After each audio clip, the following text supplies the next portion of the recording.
Hello again, this is Michael Fish back with your usual look at the weekend and next week's weather, and it's courtesy of netweather.tv. Now, the thing that I've noticed about the weather over the last year or two, or maybe even longer, is the increasing number of blocking situations we get. In other words, the weather systems don't frequently move from west to east, giving us a changeable pattern of weather, some rain, then some sun, then some rain, but they tend to get blocked, and we get areas of high pressure nearby for days on end, even weeks on end, and we get areas of low pressure nearby or over us again for days or weeks on end. This time it's the turn of the low pressure that's going to be hanging around for much of the next week or so. So if we have a look at the surface level pressure pattern, you see what I mean. We have low pressure to the north of us at the moment, and that's going to be slipping slowly southwards and rotating at the same time, and one centre is going to cross the whole of England. Now, as that low continues to drift slowly southwards, so cold easterly winds will begin to flood into the United Kingdom on the top side of that area of low pressure. In other words, a repeat performance of what we had some days ago.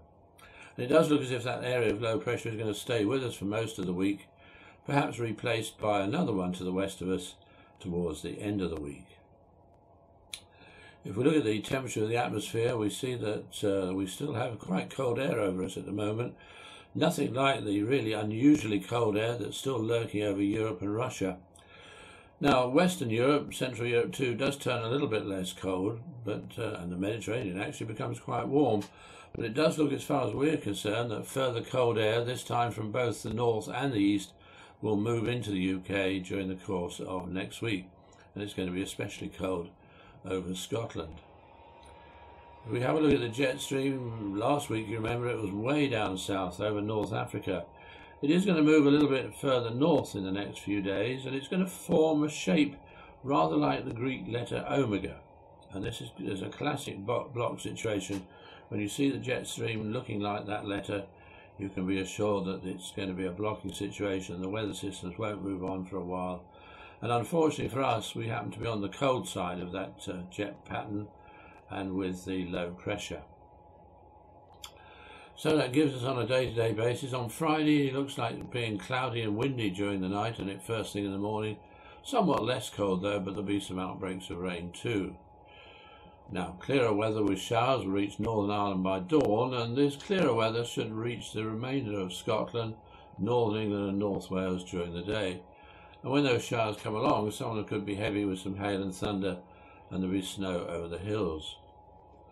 The Midlands and much of southern England, after just a little bit of light rain to begin with, the rain will become heavier and more persistent as time goes on, which means to say for the Cheltenham Gold Cup, it could well be not all that pleasant, windy, cloudy, rather cold, with outbreaks of rain. In fact, it'll be rather cold over the whole country. On Scotland, heavy showers will continue in the northern parts of England and into southern Scotland right the way through the night too. And also through the night, and at first on Saturday, the East Midlands, southern England, East Anglia too are going to be pretty wet with some fairly heavy rain. And it looks as if it's going to stay wet for most of the day across the South East Midlands, South East England and East Anglia. Whereas Scotland, Northern Ireland, Northern England, much of Wales and the northwestern parts of the Midlands, southwest England too come to that, will be a little bit brighter with some sunny intervals, but there will be some showers, and some of those showers could be heavy with hail and thunder and some snow over the hills, and it will be a rather cold day. Now, as far as the Six Nations are concerned, it's Super Saturday. Really some wonderful matches. I think we're going to see that on that day. At 14:30 in the afternoon at Rome, it looks as if it should be sunny and the temperature about 10 degrees. 1700, 5 o'clock in the evening for Cardiff, a cloudy picture, some outbreaks of rain and rather on the cold side at 8 degrees. For Paris too, it looks like being wet in the evening at 8 o'clock or so, and a temperature of about 9 degrees. Now on Sunday, it's going to be a case of sunny intervals and showers for much of the country, even some longer outbreaks of rain, and there'll be some snow on the hills. And some of those showers, especially in southern parts of the country, could well turn out to be fairly heavy and lengthy too, and it will be a rather cold day. On Monday, a very similar look to the weather, but there will be some gales setting in from the east and some heavy rain, and that rain turning to sleet or snow in the northeast of Scotland. and it is going to be another rather cold day, in fact turning colder all the while in the north of Scotland. During Tuesday, that cold air will move further south into northern England, Northern Ireland, Scotland, with any rain that's still around turning to snow.